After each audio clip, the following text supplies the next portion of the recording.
Comment se déroule chaque matin la mise en route d'une attraction? Pour découvrir la routine quotidienne de Timberdrop, le grand coaster de Freipertuis City, on a donné rendez-vous à Maxime, technicien de maintenance, tout en haut du lift. Le temps de s'équiper? Suivez-nous.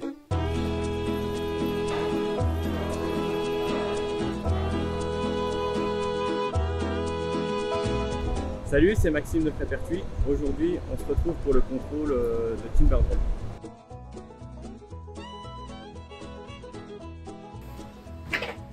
Donc là, je vérifie les roues basses.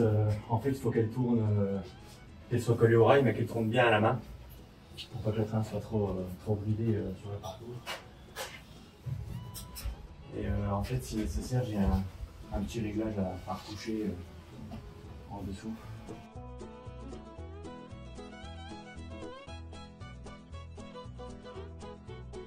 En gros, quand on approche les 1500 à 2000 personnes, on met 3 trains.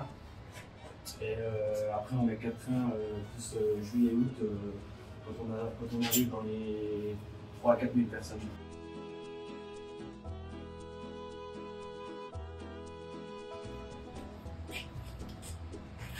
Après, il y a des petits retours à les crochets à vérifier. C'est le rollback. Ouais. Il y en a deux. Il y a deux rollbacks et un crochet. Le crochet, c'est le crochet de la chaîne. Ouais. Là, c'est le chemin retour de la chaîne. Moteur électrique, réducteur, accouplement. Et moi, je dois vérifier, comme d'habitude, tout ce qui est boulonnerie. Et en dessous, vous avez un vérin pneumatique ici, qui est relié à ce grand bras, et derrière avec une poulie. Et en fait, c'est le système de tension de la chaîne, c'est-à-dire que quand le train va venir s'accrocher, pour éviter que ça donne un à-coup, c'est ce vérin-là qui va encaisser le choc et qui ensuite va tendre la chaîne durant la montée. Là, ouais, je vérifie qu'il n'y ait pas d'objet qui gêne dans la chaîne. Et je vérifie la boulonnerie, tout ce qui maintient les galets de guidage de ce bras, tout ça.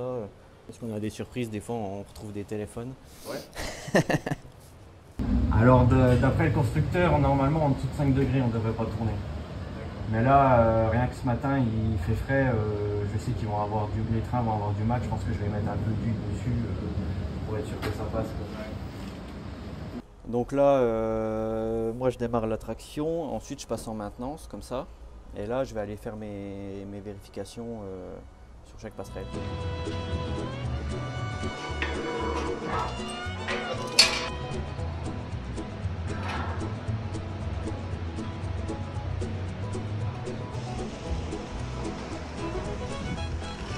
Il y a 3 lames sur chaque passerelle. Ouais, okay. Et en vitesse, on va dire normale, classique, il y a une seule lame qui va se baisser. Ouais.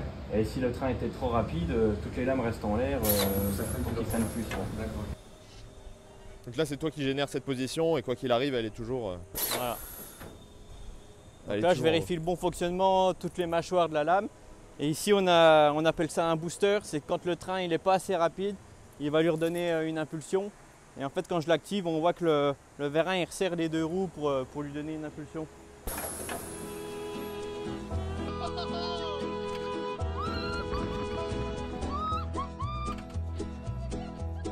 Ouais, c'est les freins, on appelle plus ça les freins de sécurité.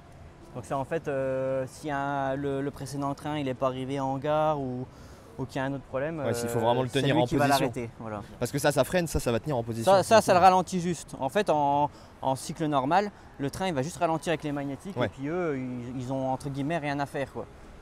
C'est juste que si après le prochain train, soit il est bloqué au frein de gare ou qu'il n'a pas réussi à terminer le parcours, qu'il a eu un problème, il va s'arrêter dans ceux-là. Les maintenances les plus fréquentes que tu as à faire sur le parcours, c'est là dans tes vérifications matinales? C'est que du visuel, en général, c'est très rare que je retouche quelque chose sur le parcours. Hein.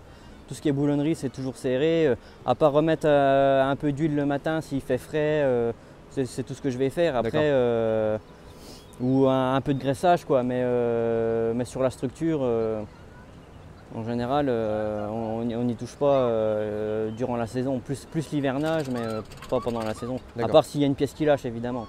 pendant l'hivernage, j'imagine qu'il y a un contrôle visuel même de tout le parcours. Ouais. Parce que là, tu vas pas y jeter un œil tous les matins. Ouais, c'est ça, on y va, on prend une nacelle et puis pareil, on a notre contrôleur en CND qui va nous faire de la magnéto ou de la CFM. En fait, c'est une sonde qu'on passe sur les soudures, tout ça, pour vérifier s'il y a des fissures.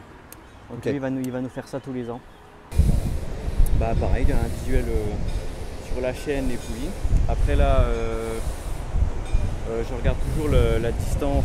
J'ai un petit outil en fait pour mesurer la distance de l'axe. Parce que ça arrive que des fois la poulie elle se décale, donc on surveille ça. Donc ça c'est bon. Manuellement depuis ici pour tout ce qui est bruit suspect.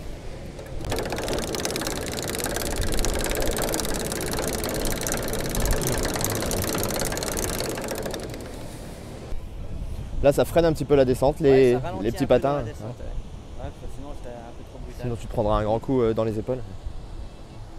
Elle ralentit ici, donc ça on les appelle les freins magnétiques fixes, parce que du coup ceux-là ils sont pas du tout amovibles, ils n'ont pas de vérin, ils restent comme ça tel quel, ils bougent pas. On en a là et on en a aussi à l'entrée de gare en fait. Donc là en fait c'est tous les systèmes blocs du coaster. Là c'est lift, frein 1, frein 2, frein 3. Et les D01 à D05 c'est tous les blocs gare. Donc en fait tous les trains peuvent être stockés sur cette même ligne. Ouais, en fait on a 4 trains et les 4 trains peuvent être en gare. Ouais. Et les cliquets ils sont déverrouillés avec de l'air, du pneumatique. Donc l'air elle est injectée par ces tubes blancs. Et ça c'est les contacts qui viennent se mettre sur les petites plaques du train et c'est pour les capteurs, c'est un système optique qui est embarqué. Quand on baisse le harnais, le faisceau il passe et il détecte que le harnais est fermé. Et, en fait on a 3 verrouillages. On a le premier verrouillage de la barre qui ferme comme ça. Après on a le deuxième verrouillage où la barre elle descend et le troisième c'est le harnais. Et chaque verrouillage est contrôlé par un capteur optique. Et chaque déverrouillage ne peut se faire que par cette impulsion d'air, par ces tubes. Que par ça, ouais. Ok. Sauf en cas d'évacuation, si c'était nécessaire. Où on a une cuve d'air qu'on branche à l'arrière du train et on évacue comme ça.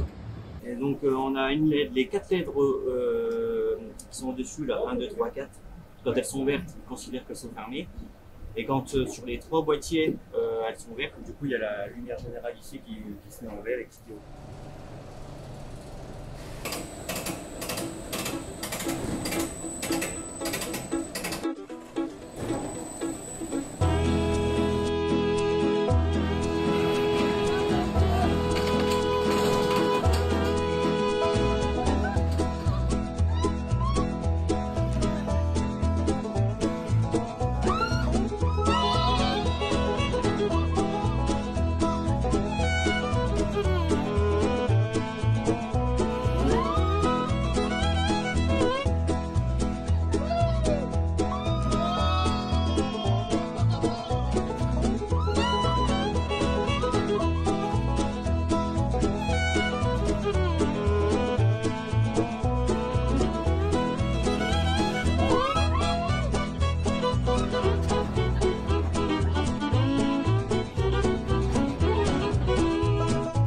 Immense merci à Maxime et Fred de Frépertuis pour nous avoir permis de découvrir les coulisses. Si toi aussi tu as aimé découvrir l'envers du décor, alors n'hésite pas à laisser un cœur et surtout pour suivre toute l'actualité des parcs d'attractions, abonne-toi.